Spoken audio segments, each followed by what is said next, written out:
Hi, I'm Jessica at KitchenAble Cooking School in Tallahassee, and we're getting ready for Cinco de Mayo. I know it's Star Wars Day, so wrong holiday, but we're just going to go ahead and show you a few recipes.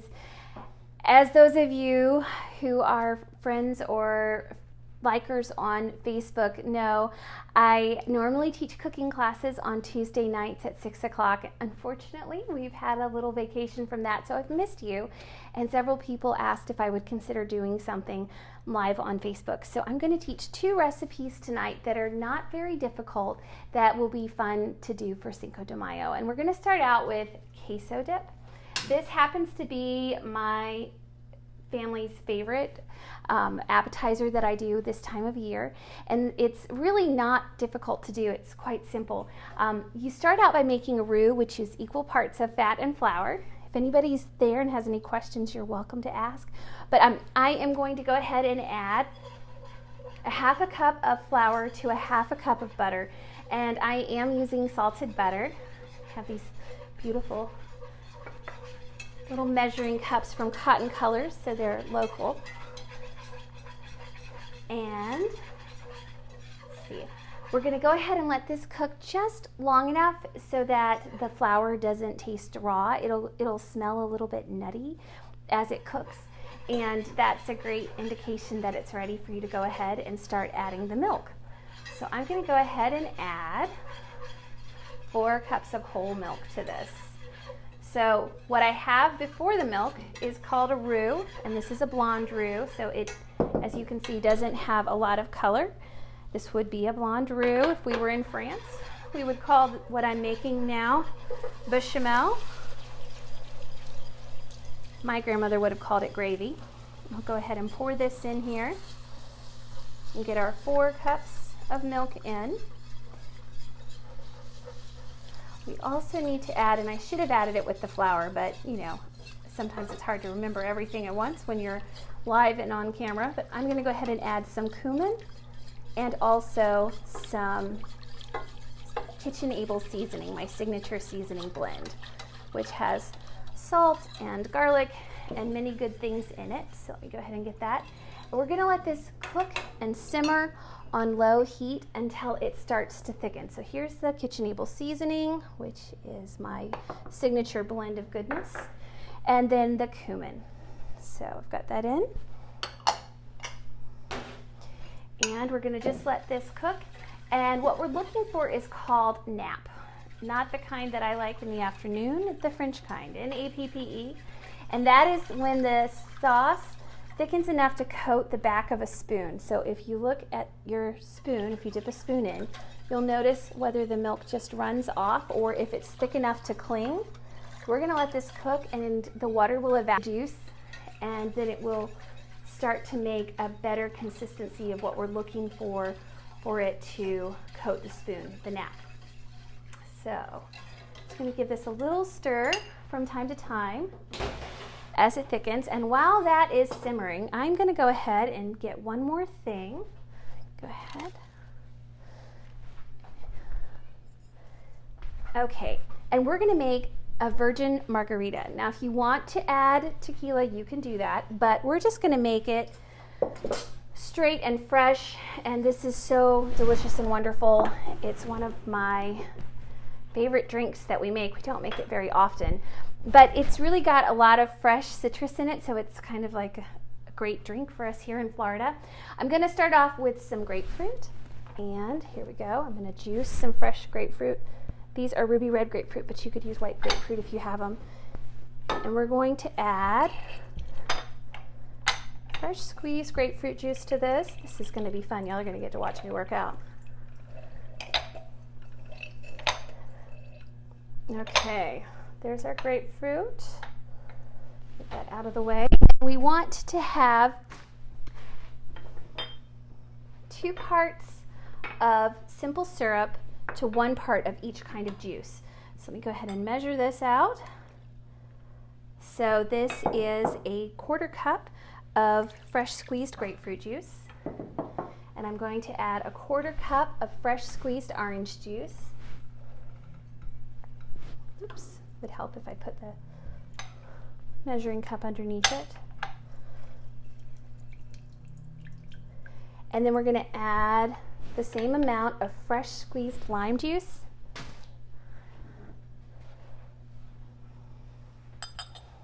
And lemon juice. So this really has a little bit of everything in it. Let me know if you have any plans for Cinco de Mayo. If you're planning to make anything delicious, if you have any traditions. Let's see, go ahead and double check our sauce. You will not believe how it's changed already. You look at my spoon, see how much thicker it is? It's really coating the spoon. We're getting a nice nap now. So I'll get that nice and smooth. You want to stir it occasionally to make sure it's not scorching on the bottom, because if the solids sink down, they'll burn and scorch, and then it won't taste very good. There we go.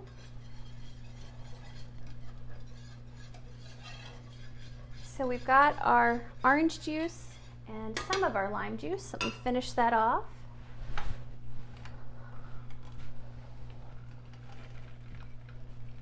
These are a lot harder to juice than the other ones.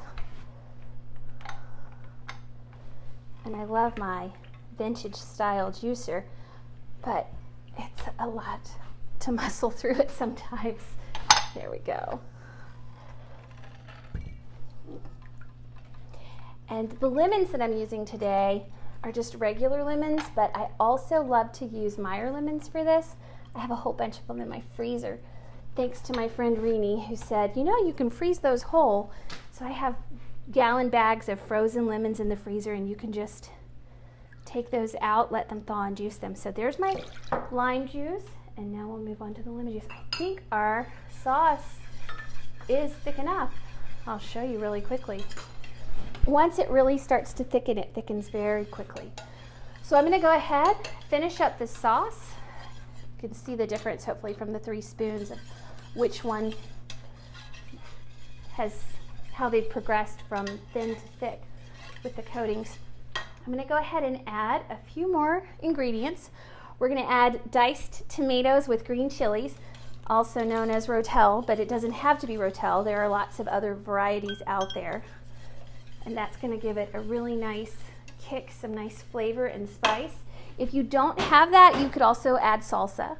And then I'm going to add 2 cups of cheddar cheese and 3 cups of mozzarella cheese. Now I have my corn chips in a casserole dish, and I want to just tell you, if you've never done this before, always toast your corn chips before you serve them. It makes them taste a lot fresher. It brings out the flavor and makes them seem like they're freshly made, and they really taste better. And so I have popped these in the oven and toasted them so they smell wonderful, and they're nice and toasty and ready to enjoy with our sauce, which is ready. Go ahead and finish this up. The cheese is melting. Everything is going to be nice and smooth. Now, if you like spice, you could top this with some diced fresh jalapenos or add some hot sauce to it. Okay, look at how cheesy this is. And we also have 1 more cup of milk when you're making this, if you want, and you like to thin it out a little because it does get quite thick. You can add as much milk at the end as you want to get the consistency you like. There we go. I'm going to add a little more. I'm going to add about a half a cup today. Get that nice and smooth. And I'm just having fun now. There we go. And we'll go ahead and we'll dish this up into a cute dish from Cotton Colors. There we go. Doesn't that look delicious?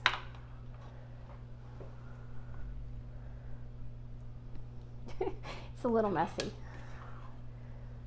I'm not going to let you see this side of the bowl. It's covered in strings of cheese.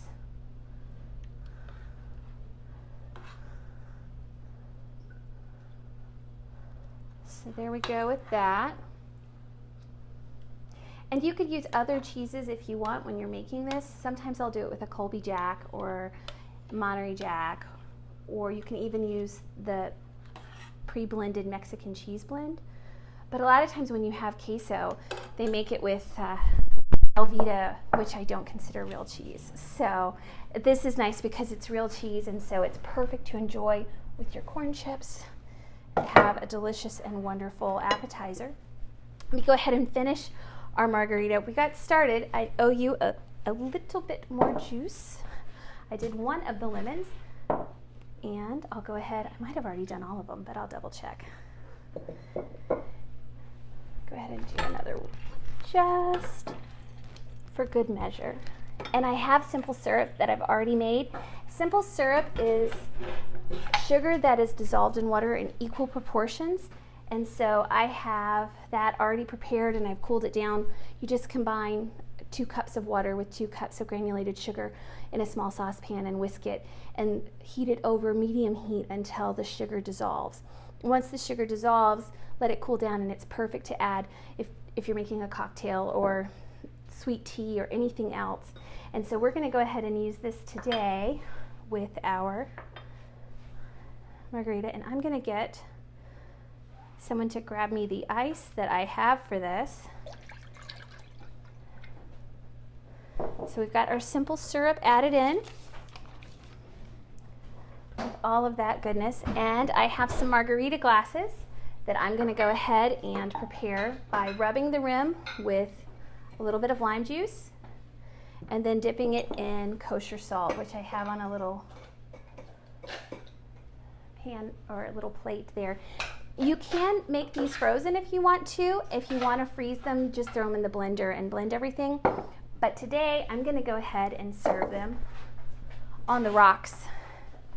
So I've got everything in my pitcher ready to pour this incredible juice. If you are going to add tequila, you could just go ahead and add a shot of that here, but I don't think that's a wise thing for me to do while live on camera.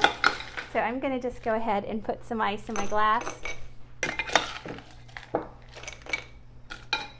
and pour everything over this. And then it is so delicious. And I did rim it with salt. Some people, for this, if you're making it without alcohol and you want to make it a little more fruity, you could go ahead and just rim it with sugar instead. I'm going to go ahead and cut a garnish. I'm just going to put an orange and a lime on it. And so I'm all set for Cinco de Mayo. Thanks for watching, and cheers. I hope that you enjoyed cooking with me or watching me cook, and I hope you'll try some of these. We will include the recipes in the comments, and we will be live again next Monday night. So join us again, and thanks again for watching. Bye.